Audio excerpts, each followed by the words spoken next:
Hello, everybody, and welcome to the MGTOW Academy show live. The local time is 10:33 p.m. Eastern Standard Time. So I was a little bit late getting the thing set up. Had to fix a minor issue really quickly, but I was able to fix that. Thankfully, got to deal with those minor issues that pop up. So we're just gonna wait a bit for some people to come into the live show.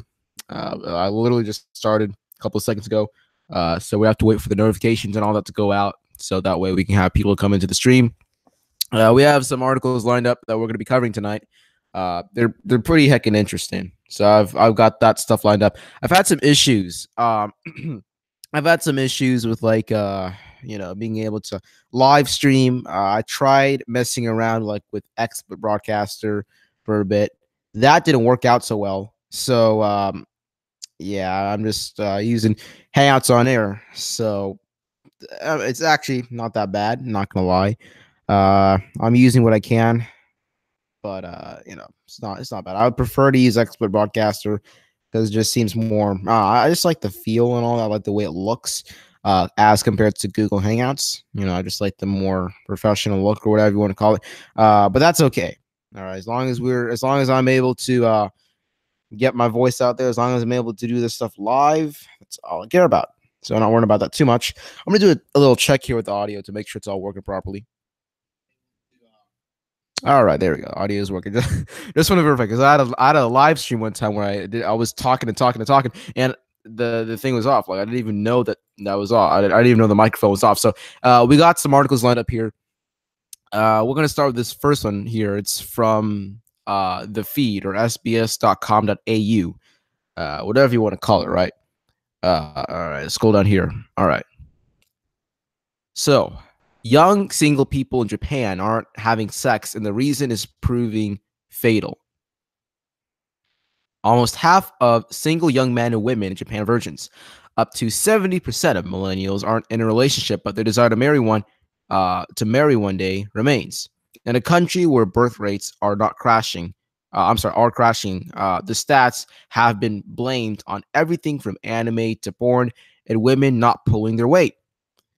The feed traveled to Japan to find out if there was something else at play. Tokyo's Akihabara area is an otaku or a geek paradise filled with anime, manga, and gaming stores.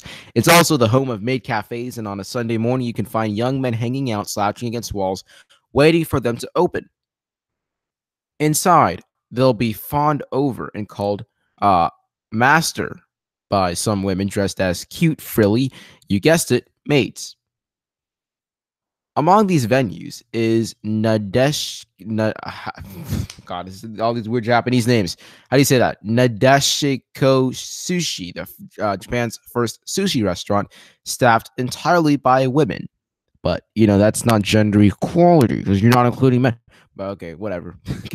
Continuing, the name of the restaurant is a reference to the ideal Japanese female, a lady of tradition of feminine grace and domesticity. The woman who runs it, Yuki Shizu, has a good sense of humor. I can't help being a strong woman, the 31-year-old tells the feed as she slices into raw fish. The restaurant is a big deal in a country where women's hands are considered too warm to make sushi, and their menstrual cycles are said to ruin a woman's sense of smell. Her ambition to break down barriers for women in the workplace is not popular with potential suitors. I can find men, but the problem is I speak out a lot. That somehow puts them off. Yuki says that hasn't always been the case in Japan, and the change has a lot to do with men facing job insecurity and falling wages. And to keep the dignity, men want someone weaker than them, weaker than themselves. Who are thin, frail, and soft and feminine, like the maid cafe girls. Yuki is among around 60% of young women aged 18 to 34 in Japan who are single. For that men, that figure is actually 70%, and that's because of the herbivore men. Who, for those of you who haven't heard, it's basically like a bunch of guys in Japan going MGTOW. They're abstaining from relationships. They're doing their own thing. Basically, what happened was that all these guys, they say, hey, these relationships aren't worth it, and then people called them names. That's where the term herbivore men comes from. That was actually a derogatory term that's been tossed at them, shaming tactic, really. and that just made it worse. It just made it worse. So that's where herbivore men comes from. So don't be surprised when you see that 70% statistic and that 60% statistic as well. So, anyways, many aren't having sex either. In fact, around 44% of unmarried women and 42% of unmarried men admit they are virgins, according to the 2015 National Fertility Survey, which is a kind of sex and relationship census conducted by the government every 5 years. The government has a keen interest in the findings. Japan's aging population is shrinking. In 2017, the number of births fell to its lowest since records began more than a century ago, resulting in the largest ever national population decline of 403,000, a sizable amount in a country of 127 million. Japan's Liberal Democratic Party MP Kato Kanji earlier this year commented that women should have multiple children, implying single women are a burden on the state, which, not trying to sound mean, but it really is. But the reason so many are flying solo is not a generation turning its back on marriage and family. More than 85% of men and women intend to marry. So what's stopping people from getting hitched? 26-year-old Teo Hashimoto says there are not enough hours in the day-to-day. I'm supposed to finish work at 7 p.m., but I work overtime basically every day. Teo is what's known in Japan as a salaryman, someone who works in an office. Death the Kid, G24 Gaming. Hey, what's up, man? Thank you for stopping by the stream. Going over this article right now about how there's a decline basically in dating and people not having sex and that type of stuff in Japan. So that's what we're covering right now. So thank you for stopping by into the stream. Let's keep reading. He's smart and dedicated to climbing the corporate ladder, which means putting the company first and often catching the last train home at midnight after drinking with his boss. I have to keep up with him, which is hard on me. He has a drink. So do I. He asks for another. And so do I. And that's what you're expected to do. Teo says another reason for Japan's high rates of singleness could be Japan's multi-billion-dollar sex industry. There are escorts, hostess bars, fetish clubs, masturbation clubs, love hotels, and plenty of sex shops, easing one of the pressures for finding a relationship. Men go to brothels or massage parlors fueled by after-work drinks with their colleagues. That sort of thing is common. Actually, they brag, I met this type, or mine was so hot, to each other. It's all part of the fun.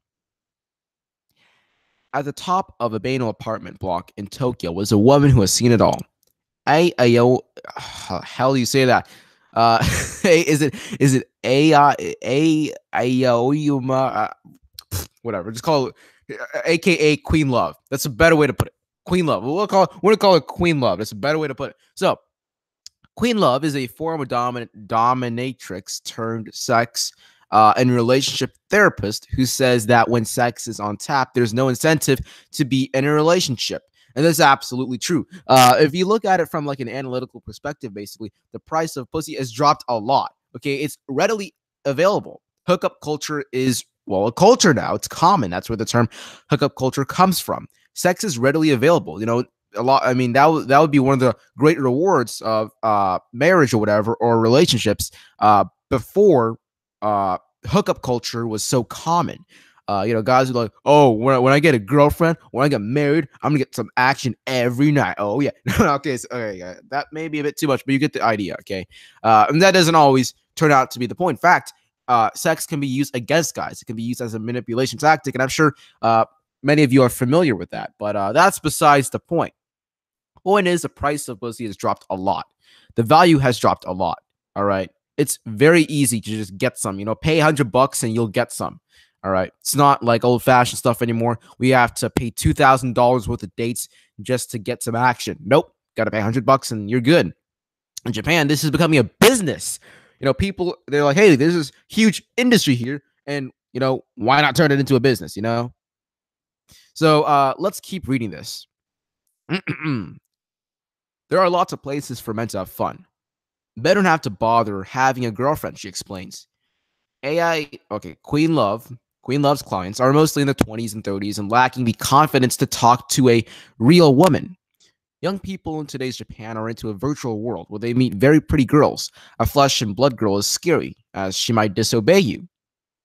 Watching Queen Love treat a client using chanting, hypnosis, and massage and bells seems like a far cry from her former work as a dominatrix, but she sees it as a natural progression. And back then, her clients were overworked and stressed out salarymen who enjoyed being her slave.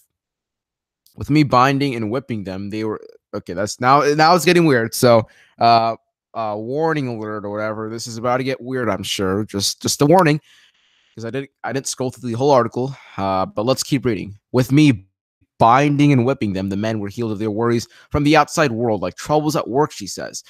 Queen Love believes Japan's corporate culture is affecting what's happening in the country's bedrooms. Really, if this continues, problems like declining birth rates will get worse. Uh, yeah, definitely. Of course it will. But there's a bunch of other problems. Like I said, we have the herbivore, or is it herbivore? I don't know how you say it. The herbivore man in Japan. I'm typing this with one hand because I'm holding my microphone on my I'm holding it on my other hand. So sorry for the slow typing, guys. So you see, it was like one of the first search results. See this? This thing right here. Herbivore men. Herbivore men or grass eater men. And like I said, it's a shaming tactic or whatever you want to call it. It's a derogatory term. So herbivore men or grass eater men is a term used in Japan to describe men who have no interest in getting married or finding a girlfriend. The term herbivore men was also a term that is described as young men who had lost their manliness. So we'll check it out here on Wikipedia really quickly.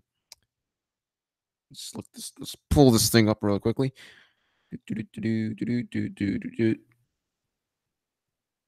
All right, we're just gonna wait for this thing to load. Hey, Traversable MGTOW, thank you for stopping by into the stream. Glad to have you here. All right, so I was on a Traversable MGTOW in the live chat. All right, so this is the herbivore men that I was telling you guys about. This is one of the primary factors of why the country is having a declining birth rate right here. There's like a bunch of causes, and look, there's a bunch of reasons why it's happening. See over here, there's like a bunch of stuff. If I can, let me see if I can do it. Can I watch this thing or no? No, I'm not gonna do that. It's gonna be too much work. I wish I could link it for you guys, but no, it's gonna be too much work. You see, it's like linked under other stuff, including men going their own way. So, there's like a lot of stuff going on in Japan, as you can tell. There's a lot of cultural issues. The gender dynamic, the gender tensions, or whatever you want to call it. It's very tense, obviously, over there. That's why we have guys who are opting out of relationships and this type of stuff. And now we have companies who are profiting off of this industry. So that's basically what's going on in Japan right now, folks, if you're ever wondering. Let's see what else we can find. Let's keep reading this. Really, if this continues, problems like declining birth rates will get worse. Queen Love's solution to the problem is to adapt polygamy, I think is how you say it. It involves one excellent man and allows a number of women to bear his children, she said. Societal and cultural norms aside, that man may have a hard time supporting all those children. Money, finding a house, increasingly work top the reasons both men and women give as obstacles to marriage. For men, just how soon they want to get married directly relates to their employment. Full-time employees are keener to tie the knot than those in temporary or part-time employment. But for both men and women aged between 18 and 34, full-time work is on the decline. More than half, I think it's a typo, more than half of young people in Japan are temporary workers, according to Makoto Iwahashi, who works for the labor NGO POSS, POSSE, I think that's how you say it. Makoto says the culture of overwork has existed for decades. Extra hours once meant permanent work, promotions, and higher salaries, but these days, that's not the case. There's no prospect of young people having kids or having a family because their salaries are not going up, he says. They don't know what they're going to be doing a month from now. Working conditions have changed completely. Calls to POS's workers hotline have increased from a few hundred in 2006 to around 5,000 this year. Makoto says the complaints are mostly about so-called black companies that treat workers as disposable, just like society treats treats men as disposable. That's how society treats men. Anyways, carrying on, they're hiring 200 people in 1 year and 200 quit in 1 year, and then they are hiring 200 the next year, and that 200 quits a year after that. The other issue they receive calls on is overwork. In Japan, it's deadly. I know that in countries like Korea, I know that in countries like Japan, because of the strong corporate culture there, because of the guys and women too, but mostly the guys having to work a lot, like they literally, that's their lives. Okay, they don't really have free time that much. It's all about work. As a result of this rapid economic expansion, we have higher suicide rates. We have mental health issues. Look, let's look it up right now. And like I said, I'm typing in this thing with my right hand only. So, all right. So Japan mental health, right? Look at this: mental health care, mental hospital, mental illness statistics, and then the same thing. But for 2017, mental health is a big issue. I don't think people realize that enough. It's a very, very bad problem. See, look, let's go over to this Quora page right here. You'll see it right here. How bad is the mental illness stigma in Japan? Pretty bad. Hold on a second. Gotta close it out. My bad, guys. Okay, so it's pretty bad. There's lots of illnesses like depression. That's pretty darn common. Schizophrenia. All these different problems here. See, so it's all about the conformity issue. People value conformity too much, and like it covered in season 2, episode 1 of the MGTOW Academy show, when I was talking about the male suicide, the silent male suicide epidemic. I was talking about how there's this thing called social perfectionism. Let me show you that real quickly. Social perfectionism basically is where you care about what others have to think about you. See, it's right here. Social perfectionist. You care a lot about what people think of you, and a lot. It's generally common for men to be a social perfectionist, basically. See right here, you can find here. This is like where I got a lot of the statistics from, basically, for that episode. And then they were talking about how social perfectionism kills and all that type of stuff. Basically, you don't have to care about what others think of you. Okay. I'm not saying you should completely go against the crowd. I'm not saying that you should follow the nonconformism ideology. Okay, nonconformism is actually the worst thing that you can do. Basically, if you were to be, oh, I don't conform to society because I just don't do that. I'm smart. I think for myself. Yeah, okay, well, if it's common knowledge in society to not play on the highway, then you go, well, you see, I don't conform to society, and I'm going to play on the highway because I'm a free thinker. No, you're not. No. Okay. Trying to go against the crowd on purpose is not what the aim is. The aim is to make your own rational, logical based decisions and not to care about what anybody thinks of them. You make decisions and don't worry about the opinions about your decisions. Okay. If you make a decision, let's say that you're in an Asian family, you live in the MGTOW lifestyle, you want to go into like a technical job, you want to pick up a skill or a trade, and then your family wants you to become a doctor, something like that, right? You aren't going to change your decision. Okay. You're making your own rational decision because you like it. You like that type of a job. You think it's the best way to make money in our current world without getting into too much debt and that type of stuff. And you don't care what anybody else thinks about your opinion. You're not doing that. You're not making that decision to rebel against, your parents or whatever. You're doing it because you made that decision.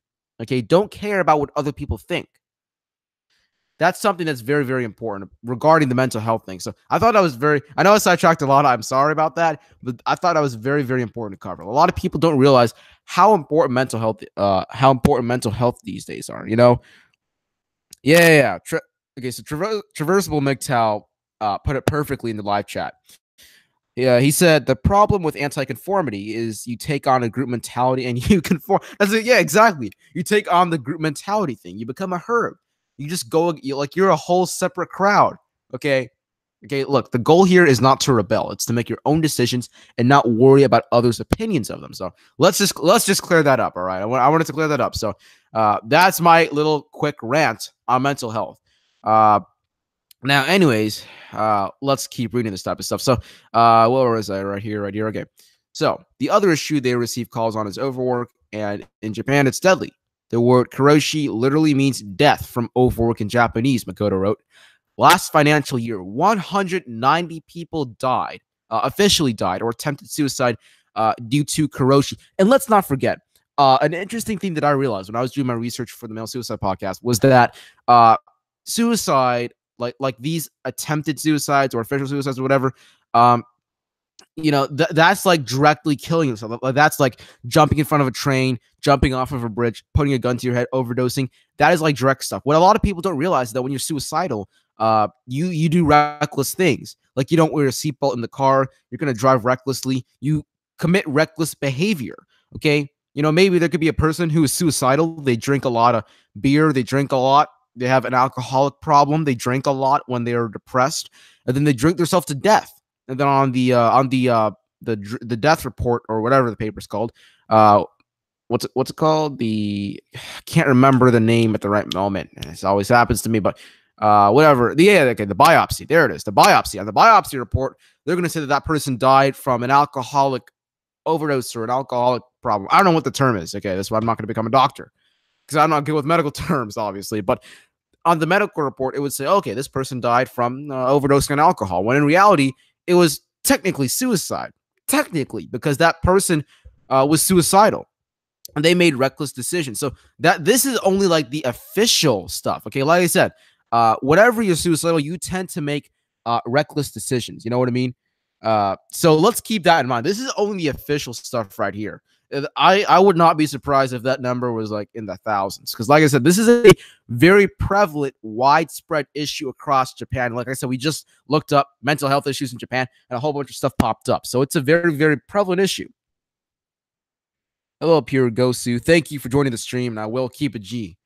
I'm doing my best, all right. And by the way, I do apologize for I don't have a pop filter for my microphone yet. I've been needing one for the longest time, and I still don't have one. So whenever I say a word like pop, you hear that sound. I need to get a pop filter. It's that thing that like blocks that sound. It's that circular thing, windscreen, pop filter, whatever you want to call it. I need to get one. I really need to. But anyways, let's keep reading this.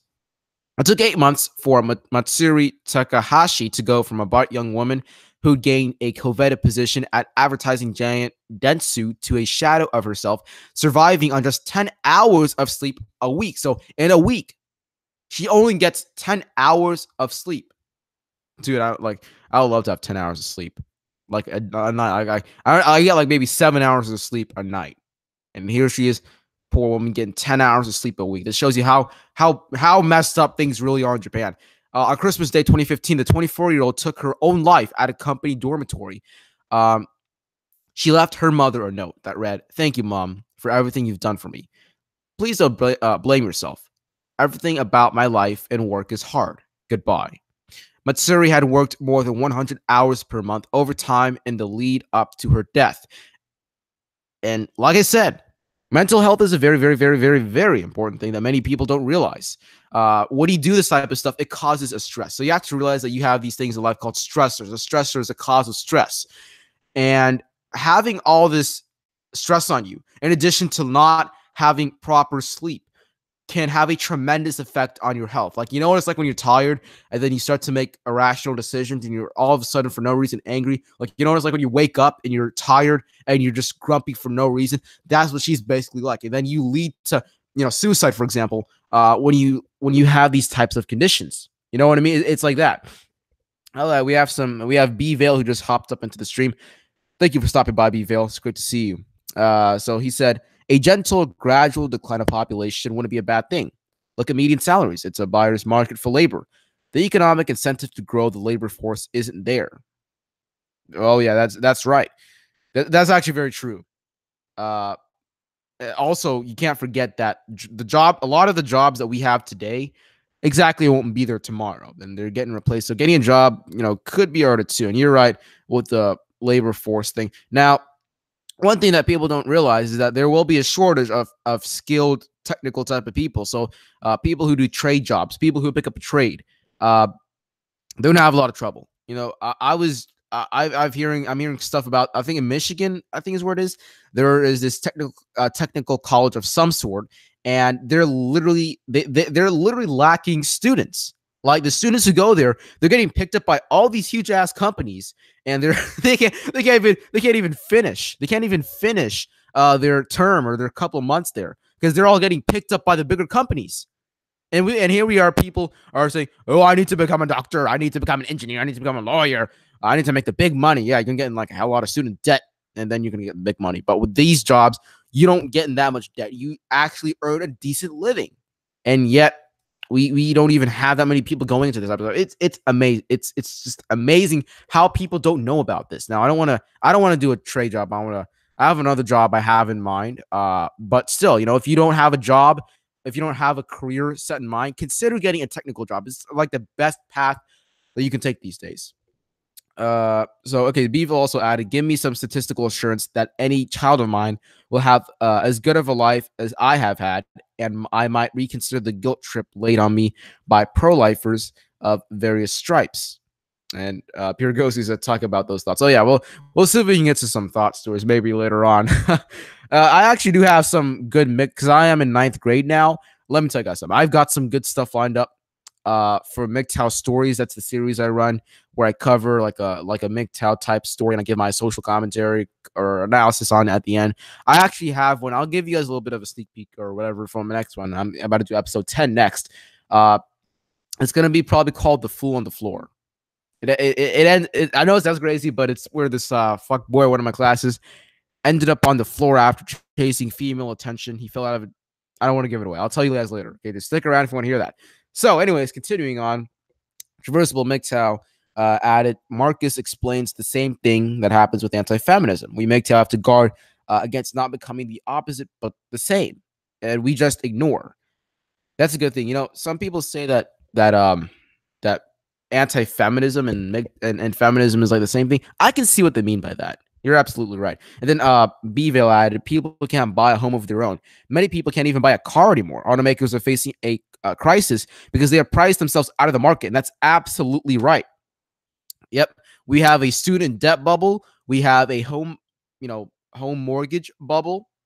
We have a bunch of stuff, and these quote unquote bubbles are about to pop. Did you guys hear about that? Let me see if I can find it. Economic recession. I'm trying to find it. There it is. 2018. So a lot of these economists are predicting that it'll happen around 2020. So we'll just type in 2020 and see what happens, because that's when it's predicted to happen. See, half. Okay, read this. Half of the economists surveyed last month by the National Association of Business Economics foresee a recession starting in late 2019 or in early 2020, and 2/3 are predicting a slump by the end of 2020. And this is, we're heading towards one and we don't even realize it. Now, yes, I'm well aware that in the past, we have had people say, oh my God, we're going to have an economic collapse. The country's going to fall apart. Get ready, guys. Let's go. We're heading into dystopian times and, nothing ever happened. But still, it's very likely considering the current statistics regarding everything. So let's keep reading this up. Hey, MGTOW loaner, thank you for joining the stream. Glad that you were able to stop by. Anyways, the 24-year-olds in a company dormitory. Yeah, that's the future. Yeah, that is definitely the future. Well, I don't know. There's literally nothing I can say on that. That's just what it is. I don't need to give any other commentary on that. A 24-year-old in a company dormitory. That alone should say enough. Deranged pervert added, 70% of Japanese men under 30 years old are I'm just gonna stick to the English. I'm sorry. Are single, and this is what happens to an advanced society. So yeah. I'm so loud. Oh, let me check my audio. Are single, and this would happen. All right, I don't know. Maybe adjust my gain. I'm not sure. I hope I'm not too loud. If I'm too loud, I do apologize. But whatever. Let's just keep reading this thing so far. So right here, we were at the part where that 24-year-old in a company dormitory killed herself after being worked to death, literally. So her mother, Yukimi Takahashi, still lives in the small house where her daughter grew up. Matsuri's bedroom is filled with her childhood things, old photographs, and lots of pink and sparkles. Mrs. Takashari says the grief is so all-consuming she still finds it hard to breathe. The reason she continues to talk about Matsuri's death is because she wants the world to know what effect Japan's working culture is having on young people. The Japanese working environment claimed my daughter's life and continues to claim the lives of other women like her. I want people to know that. Detsu was fined, I think it's 500,000 yen, I think is what the currency is over there, approximately 6,000. This is an Australian website, so whatever that is, I hope that's a big number because life is priceless. So let's hope that was a big number. Okay, look, when a life is gone, no matter how many millions of dollars is involved in the lawsuit, can bring that person back. You know what I mean? So whenever I see a death in a lawsuit, you know those type of stories, like someone dies because of poor working conditions or some unfair thing, like they work at a company, they die because of poor company safety or whatever. You could sue them to bankruptcy. You could sue that company to bankruptcy. You could, hell, you could crash the economy. Okay, but that's not going to bring that person back. That person is dead, and they're not coming back. And that's something we got to realize. Life is like a train. The train doesn't go backwards. It goes forward and it doesn't stop. And you have to understand that. You can't just go backwards. Once you're gone, you're gone. It's just the way it is, And that's the unfortunate reality of things, but it is what it is. You're enjoying the stream? Good. Good to know you. I'm glad to know that you're enjoying the stream. Sounds good. All right, thanks, Trav. All right. I'm trying my best to keep a gangster, doing my best. So let's finish up this article. And now that I have you guys here, I have nine people watching right now. So that I have you guys here, I'd like to talk about high school because I'm in 9th grade. So we're gonna finish up this article right here, and then I'll talk about 9th grade. Let's see how much. Oh boy, wait, okay, not much. We don't have much, but it's all right. We'll keep reading this. So, anyways, all right. So we're right here. Makoto Iwahashi says a harsher penalty is unlikely to have made any difference, and that's kind of what I just said. This is not just a density problem. This is a problem which is happening in every single workplace. Yes, I am in 9th grade. Yeah, I know I'm not old enough to be on YouTube. My age on like Google or whatever, it's like I'm like 37 probably. I don't know, some age, but whatever. So if anybody asks, I'm 37. All right, I'm 37. How can you be MGTOW already in 9th grade? I sort of like I have no idea how I came across MGTOW content. I came across it somehow between the summer of like 7th and 8th grade. So that would be like the summer of 2017. I started to like watch it and stuff. I don't know. It just sort of clicked. Even though I was like at a younger age, a relatively younger age, everything that the MGTOW guys are talking about, it just sort of clicked. It all made sense to me. I realized how, if it's not legal for you to listen to me, that's absolutely fine. If you want to leave, you're more welcome to. You're not forced to stay. Yeah, if you're uncomfortable, that's absolutely fine. I don't mind. But basically, I just thought that things were really messed up, and I didn't want to face the legal repercussions that many other men were facing across the board. Considering how divorce statistics are, the legal repercussions we face in a variety of problems that we face. I just didn't think it'd be worth it. I'm not saying I'm turning down like relationships. I'm not getting married, that's for sure. But like maybe in college, I want to get maybe possibly a little bit of experience. Then I'll just kind of do my own thing. That's really it. Some MGTOW guys, they just recommend that you like date a little bit just to kind of get your toes in the water, if you will, of how things really are or whatever. So I guess that would be it. How can it be MGTOW already in 9th grade? I just do my own, keep to myself. I actually didn't realize it, but like I've kind of like been in monk mode, or whatever you want to call it, like the whole year. I didn't even realize it. I've just been keeping to myself, doing that type of stuff. Consider what happened to a non-MGTOW. Yeah. That would be one of the reasons. Yeah, you're talking about that 8th grader Keith Bailey, who got falsely accused of. It was most likely falsely accused. Okay, yeah, it's not official, but it's most likely falsely accused. You're absolutely spot on that. Yeah, I just covered that thing a few days ago. Yeah. It's all right, Trad. Don't worry about it. Yeah, you can listen in chat, but don't worry about it. I've made these decisions on my own and all that, so you guys are all right. This is like a decision I made on my own, and I'm so far pretty comfortable with it. It's actually had a pretty positive influence on my life so far. I think it's one of the best things that's to be honest ever happened to me. It's made me take another look at things, and it's changed the way that I look at things, and it's made me focus on myself more, and in turn, it's really helped me academically. It's really helped me like life wise. A lot of things have improved because of MGTOW. So that's kind of why I started the channel, I guess, to kind of give back. So I mean, yeah, look, I'm not really the true definition of MGTOW. Let's be honest here. I'm a 15-year-old kid. I live off of my parents, for God's sake. Uh, I'm not really going my own way. I'm really not. But I'm kind of adopting that type of lifestyle. I'm trying to understand stuff. So, I get it. I'm not on my own, and a lot of guys don't like it. And that's fine. I don't really blame them. Okay, I get that. But it was just the rational decision that I made. All right. That's simply it. All right. Like I know I'm only 15 and all that, but that's it. Uh I just don't like the way that things are in our world, especially against guys. Uh, so I just said, screw it. Why would I want to get into a relationship? So, anyways, let's continue reading this type of stuff. Then I might have to wrap it. I'm not sure how much time I have left, but we'll keep it up. We'll keep it up. So, anyways, this is not just a density problem. This is a problem which is happening in every single workplace. Matsuri's suicide refocused the government's attention on karoshi, and in July this year, it brought in new laws. It says will improve the country's work-life balance. The legislation includes equal pay for equal work, regardless of employment status, and caps overtime at 100 hours extra a month, though some white-collar workers earning over a certain amount are exempt. But as Makoto points out, that's 20 hours more than the government's own definition of what puts a worker at risk of karoshi.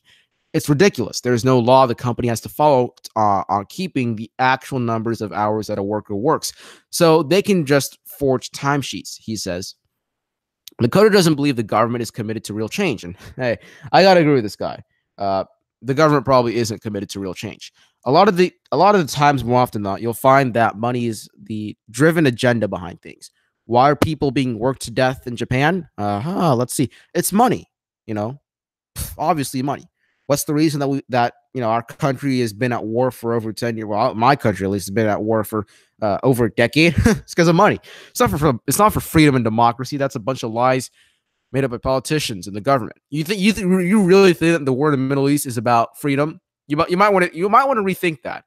Okay, so the government does not really care about the mental health aspect. Let's be honest here. They care about the money. Money is the real agenda, or whatever can turn out the most revenue or turn out the most profit. That's what they're chasing after. That's it. There are a lot of companies and business agencies donating a huge amount of money to the government and to the ruling party. And I wonder what type of an effect and an influence it'll have on the working conditions. I wonder. Some young people in Japan are already trying to change things themselves, joining startups, freelancing, or choosing jobs with more flexible hours.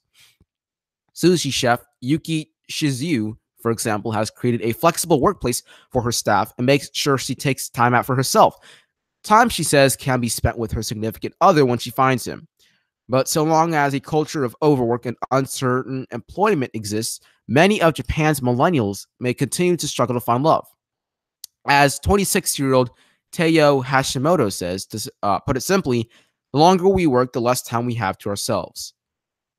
And that's it. These are all the hotlines that we have. So if you guys need to call them, you can. But yeah, that's pretty much just gonna wrap it up for that article, guys. Let me know what you think. Let me know what you think in the live chat or whatever. I'd love to hear your thoughts on that. Traversable Mixo says, go to summer school and take extra classes and graduate early and go to college at 17. You will be making higher pay at 19. That's what I told my son, and he loves it now. Oh, okay. It's not a bad idea. I could do that. We actually we do stuff over the summer, so that might be difficult to do, but I want to see if there's a way to graduate early. So the career that I want to pick out is I want to go and I want to be a pilot for sure. I'm pretty sure I'm heading for the airlines. But conditions do initially suck there. Let's be honest, they do. But afterwards, it's rewarding. But you have to work your way up the ladder first. Then it's a very lucrative and rewarding industry, but it can also be very risky. So I may not go for the airlines, but the pilot routes for sure. So I want to go to college.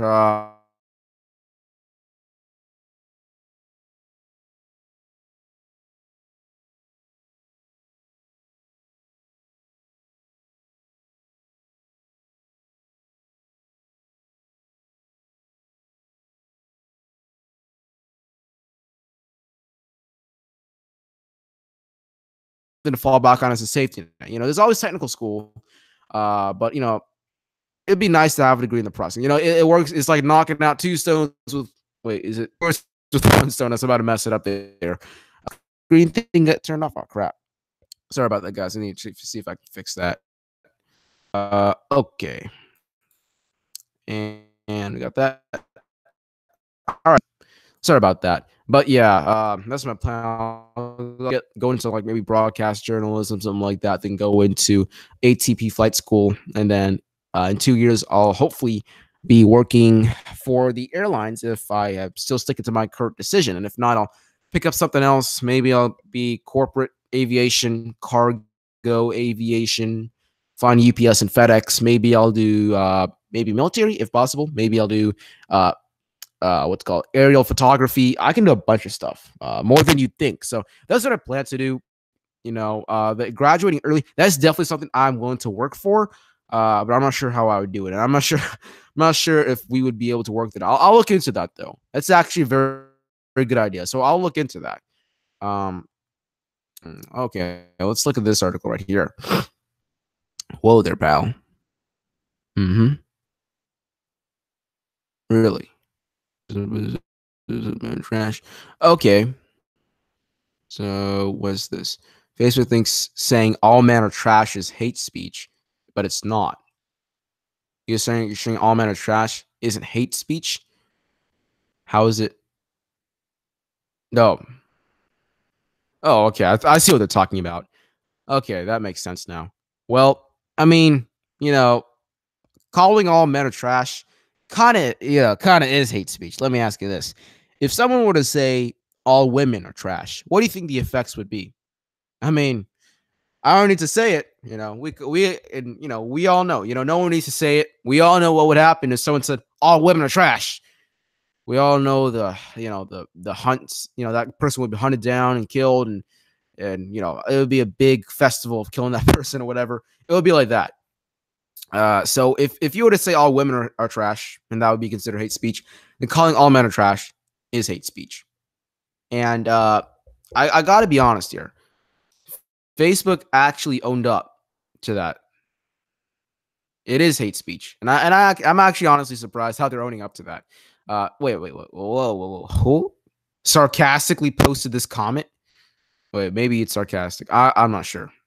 To be honest here, I can't tell if these people are like they legit mean it and then they just use it as an excuse. But I don't know. Huh. Not only is that board because two. I mean, I'm gonna trash this in the hater men. Wow. It's hard to tell satire from reality this is. Is it just me? But I'm not sure. But it's hard to tell like jokes, like satire, like how they were saying that chick down here was saying that she was being sarcastic or whatever, sarcastically. But I can't tell if it's real or not. You know what I mean? Yeah. It is hate speech. I agree. And that's one of the benefits about being MGTOW. When you're going your own way, you have the benefit of only having to think about you and your future. You don't got to worry about what other people think of you. You don't got to worry about what society perceives of you. You don't got to worry about your own self. Call it selfish, but that's the best thing that you can do.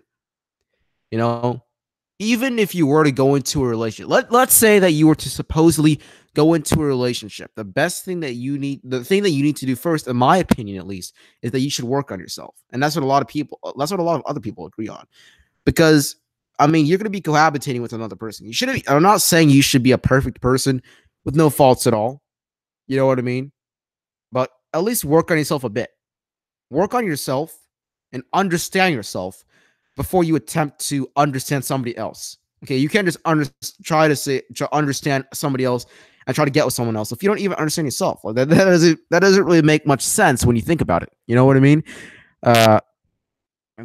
If this be true, this also be true. Yep, definitely. I was trying to find something here. I'm not sure where it was. Okay, yeah, this is the one I wanted to do. It's from the dailymail.co.uk, dailymail.com, whatever you want to call it. So we're doing an article again about that Clementine Ford, that chick, feminist nutcase. So such feminist Clementine Ford claims straight women are better off living alone and inviting men into houses as guests occasionally. Clementine Ford launched a new book that slams toxic masculinity. Ford claimed that women would be better off if they had lived without a man. Ford argues men live in a world that enables them to do deeply shitty things. All right, let's scroll down here. Oh boy, this ad better not cover my article. Okay, so the bold claim comes from the hardline feminist and mother of one's most recent book, Boys Will Be Boys. Ford argues that boys grow up in a world of toxic masculinity that allows them to do deeply shitty things and get away with it. Oh, what about women then? Wait a minute. Hold on. Let's go back up here. Okay, let's replace something and see if it makes sense. Let's read it as this person argues that women grow up in a world of toxic femininity that allows them to do deeply shitty things to get away with it. Suddenly it already makes sense if you replace it with toxic femininity in women. It's interesting, isn't it? How about that? All right, let's scroll down here. All right, so 2 weeks before I sat down to write the introduction to this book, a string of things happened that confirmed to me just how far we have traveled into the fog of toxic masculinity, she says in her book. She refers to a raft of cases of abuse against women, including the murder of 28-year-old Kui Yu and the rape and murder of Eurydice. In some cases, a man was the alleged perpetrator. I often hear of having girls in this world, Ford said. We know what violence can be done to our daughters, and people on the whole seem desperate to find us. And I'm not trying to deny that women have problems by any means. I can understand a parent's fear, especially if you have a girl. No, I understand that. Don't get me wrong. But the whole toxic masculinity thing, I think, is being pushed a bit too far. If you don't understand what I'm trying to get at here, how would you imagine being a child? Like, you're in kindergarten, you're in first grade, you're in second grade, and you're taught about toxic masculinity. You're taught that the way that you currently are is toxic and that you need to change yourself. That would make you feel really crappy. You know what I mean? I heard this somewhere. I can't remember where it was exactly, but I remember coming across this article, and then somewhere in it, they were talking about how this what was the thing? There was these boys in a classroom, and I believe it was an elementary school classroom, and they were going to this assembly, and at that assembly, all the boys had to stand up and make a pledge about how they would never assault or sexually harass or rape or whatever a woman. They had to make that pledge. That's a bit, insulting to the male gender. Because if it was someone who has already, done something like that, like it's a person who has already sexually assaulted or harassed somebody, which is of course wrong, I can understand why they would need to make that pledge. But these are children. These are school children who barely have a grasp of what sex is. And here you are teaching them not to rape women. That's just really, really messed up on a whole other level. It's running on the assumption that all men are rapists. And that sounds like something that feminists say a lot. I don't know about you, but I'm just saying. Yeah. That is hate speech. Say masculinity. Yeah, that is hate speech. It becomes economic matriarchy. That's probably the term that I've been looking for. Something, I don't know if it was something matriarchy, but I couldn't remember the word. It was like an H or G, something like that. But that's the word. Economic matriarchy. That's the word right there. Anyways, did I read this part? I'm not sure. I'll read it again. That's fine. Ford goes on to argue that toxic masculinity can spill into the home, where the roles of men and women differ when it comes to things like housework and childcare, the different roles that influence children's assumptions about the roles of adults. For this reason, in part, she argues that heterosexual women are better off living alone. The columnist and author quickly catapulted into the international stage after publishing her first book, Fight Like a Girl. In it, Ford made many calls for women to embrace their rage about gender equality and demand more from the men standing in their way. Ford is currently on a whistle-stop tour around Australia to promote her latest book. She will be in Sydney in that same Center on October 3rd and BMC Bathurst on October 6th. And let's hope that no one goes there. Okay. We can see the faces of those happy feminists. Just look. I'm sorry. Not trying to be mean, but look at their faces. I'm not sure how crappy the image quality or whatever it is for you guys. So, but we can look at their faces and kind of tell why they would be feminists. But there's that article, guys. So yep, that's not much new. Not much new. Just children, male children who are being taught they are toxic and that they need to rediscipline themselves. They need to change their lives because they're men. Nothing too extreme. You know what I mean? Just the usual. What was this? I'm not sure if I was going to cover this. I actually had like a bunch of articles lined up on my iPad that I want to cover. Let's see what I can cover from here. Okay, I think this is it. Okay, yeah, I remember this one. So it was the problem with men today and toxic masculinity. Okay, got it.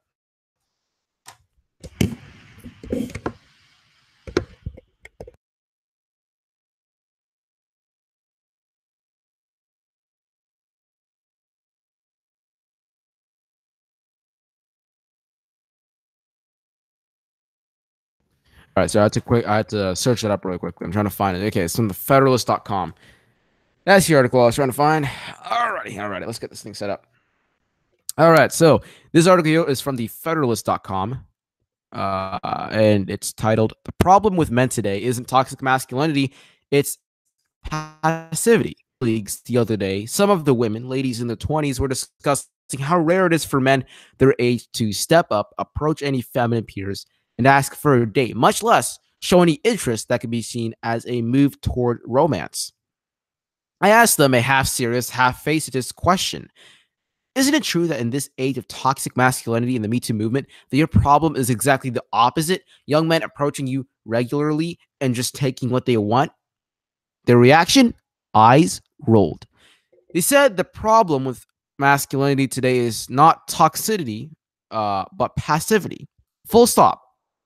Yes, they recognize some men, and Minute Silver actually, are apprenticed Harvey Weinsteins, but real Weinsteins are generally older men who live in a whole other world. Those who possesses greater or great professional or reputational power over others. Movie producers, sport figures, television personalities, CEOs, university professors, and politicians. Those sorts and most ladies don't run in such circles. They are nearly never the guy next door or the one over the cubicle wall. Most women will never truly meet a toxic male or whatever that might be. The problem with the guys that they come across is the exact opposite. They don't approach with any intentions. This has only gotten worse as more young men have fallen head over heels in love with the screens that deliver their daily dose of Fortnite and porn. And by the way, speaking of porn, I've been trying out that whole NoFap gig. You know, the NoFap challenge that's been going on. It's a lot of guys have been trying it. I've been trying that stuff. Let me tell you, that stuff is actually a lot better than I expected. A lot better than I anticipated. You know, one day in class, I finished a crap ton of work in a short period of time. I was like, holy crap, am I on cocaine or something? And I legit asked myself that. I was like, am I on cocaine? And I don't do drugs, never will. But like, it was an insane productivity boost. It was like, it's the NoFap taking place. So for those of you who are listening to this or watching this and you are considering NoFap, I want you to do it. I want you to do it. Stop making excuses. Just start today. Who cares when the last time that you fapped was? Do it for like a week. You will see, like by the third or fourth day, you'll see an insane productivity boost. It is just unbelievable. Unbelievable. You have to see it to believe. You have to try it to see how it feels. So let's continue on. So it's not that they've lost the ability to engage with an actual living, breathing women. If you ever developed such skills, the social opportunities open to women today are making them better catches and thus increasingly intimidating to too many young adult males who approximate a mole. They live underground in the dark, seldom experiencing fresh air and actual sunshine upon their faces, and scrounge for anything close by that they can eat. Men are prone to passivity. It's passivity, not toxicity, that is the real male problem today. Ask any young woman how she vets all the nice young men who approach to decide who will advance to the bonus round of an actual date. She will ask you if you rewind your VHS tapes before returning them to Blockbuster or just pay the fee. It is vital that we understand passivity as well as toxicity as a male problem rather than a masculine problem. The two things are different as night and day. Being a male is merely being born with certain body parts, XY chromosomes, and learning how to live as such. It's not nothing to be sure, but it's not nothing more than it is. It's just biology. Masculinity, however, is totally different. It is not a biological thing. That is true. It's not a biological thing. It's a virtue that men must learn and demonstrate. And that's why the term toxic masculinity is an oxymoron. Masculinity, properly understood, is social. It's socially good and a necessity. And this is so true. Masculinity is a necessity. Many people don't realize that, but it is. Uh, and whether you like it or not, we need masculinity in modern society. In fact, that's masculinity is on the decline. Have you guys heard about that? The testosterone, it's been on the decline for the past for the past couple of decades. So we need this type of stuff. All right, we need this. Anyways, Harvey Mansfield, the esteemed Harvard political philosopher, wrote a book more than a decade ago entitled Manliness, and Mansfield was Jordan Peterson before Peterson was Jordan Peterson. The first 3 lines of his book are as crisp and to the point as they are correct. He greets his reader with this. This book is about manliness. What is that? It's best to start from examples we know. Margaret Thatcher. Masculinity, it's a character trait, not a biological feature. And let me say it again. Masculinity is a character quality that by its very substance cannot be toxic, and it is not natural to men or anyone else. It is a learned behavior that exists only in behavior, and it requires demonstration, and we know it when we see it. It is the opposite of passivity, which also we know when we see it. Masculinity is a quality of character that all men must learn and strive for it is acquired. Women like Thatcher can indeed show distinct masculine qualities. No one would deny Jeannie Leavitt's, I think that's how you say it, masculine qualities. She is a U.S. Air Force's first female fighter pilot, the first woman to command a U.S. Air Force combat fighter wing, and a brigadier general. She's a wife and a mother and all woman. She's unapologetically feminine, while tougher than Clint Eastwood and Chuck Norris combined. But no woman requires such qualities to be a real woman. Being a female who can legitimately demonstrate masculine qualities does not include the, pardon me for putting it this way, butch woman. The kind of woman is resisting her femininity, her nature, and trying to be something she can never authentically be. Of course, no woman requires masculine qualities or anything close, but to be a real woman. She's totally legitimate in her femininity. But what else in humanity is more legitimate in itself? Unlike masculinity, femininity does not require demonstration. It exists most strongly in a woman's essence. And ladies, that's the most powerful force in the whole world. Any good man knows this, but that is a whole other article. True masculinity is a desirable trait. Let's not forget that. That's something that's so true. True masculinity is a desirable trait. Back to the average single woman. She finally has a blind date coming up. She asks her friends who set it up what he's like. They say, well, he's masculine. No woman responds, is he getting help for that? Well, I mean, if it was a feminist, sure. But, carrying on, she's intrigued by that, not because she's some swooning schoolgirl who doesn't know any better. Masculinity is not, let me highlight that. Masculinity is not a character flaw. It is something we would wish every young man possessed if we can just forget for one moment the false tags elites tell us about such things. If the potential date could be described as macho, her girlfriends wouldn't have set her up with him in the first place. We all know these two things are totally different. The masculine male does the right thing at the right time in the right way for the right reasons. He doesn't shrink away. He steps up. Even the boy who acts masculine is demonstrating himself as a man. Mansfield explains to us that manliness brings change and restores order at moments when routine is not enough, when the plan fails, when the whole idea of rational control by modern science develops a leak. And I love his next line, for it says nearly everything about masculinity anyone needs to know. Manliness is the next to last resort before resignation and prayer. A manly man asserts himself so that he and the justice he demands are not overlooked. Masculinity is the right action at the right time and the right way in response. This is true of those great men who leapt to action without a moment's notice on the fateful day of 9/11. Gender equity among the rescuers was on no one's mind. It would have sounded ridiculous beyond imagination if anyone had called for it or complained about its absence. We need more masculinity, not less. True and total gender equity only exists in some people's make-believe imagination, and that takes nothing away from the matchless power of the feminine. In fact, ironically, the Democratic National Committee admitted just last week that the true gender equity between men and women is actually sexist and adjusted the requirement in their charter. Why? Because they say it's prejudiced against the non-binary. Gender theorists increasingly have trouble keeping up with their own madness. What a surprise. You know, one day in class, me and my friend, we were like looking up a list of genders. Like we were trying to find out which genders we want to change. Gender bender is a legit gender. I'm not joking. No. Let's look this up. Gender bender. It's like the last airbender, but with gender. This is an actual gender. Oh, really? That's okay. I did not know. Okay, so whatever. I did not know that, but sure. Yep. Cedar Forest put it right. Feminism tries and promotes masculinity in females, but not in males. Toxic, pull the other one. Absolutely right. Spot on, my friend. You're absolutely right on that. Right. The whole masculinity thing being bad, especially for guys, that's totally off.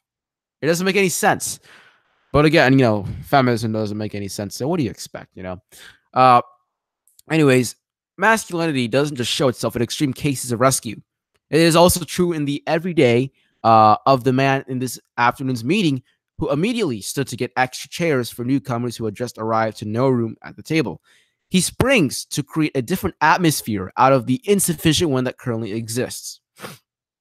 Masculinity in any form never requires an apology. Masculinity is a public and personal virtue, and every society, without exception, requires as many men as possible to learn it. There is no tipping point towards too much. It is the ill society that seeks to squelch it, the society that's trying to deny what it means to be healthily human. Rest assured, our problem today is not raising toxic males, it's raising passive males. Those are males who are not even sure what the right thing is to do, much less possesses the courage and assertiveness to know when to demonstrate it or how. And that's kind of tied in with how society is. Traversable MGTOW, so I didn't off to bed. It's all right, man. Traversable MGTOW, thank you for stopping by the stream. I appreciate you stopping by, and I look forward to seeing you around, all right? So I hope you have a good night. Enjoy your weekend, Trav. Anyways, continuing on. Where was I? I was at this part right here. The whole confused part. That's more of a general thing in society these. I'm not sure about you guys, but what I've noticed is that these days people just tend to be a lot more confused in general. Same thing with adults.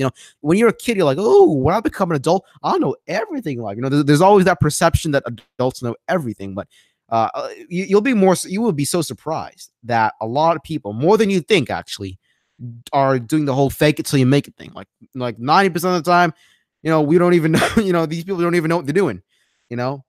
They're not completely sure about everything. Same thing for guys. Like I said, in this little paragraph just here, kind of prove that.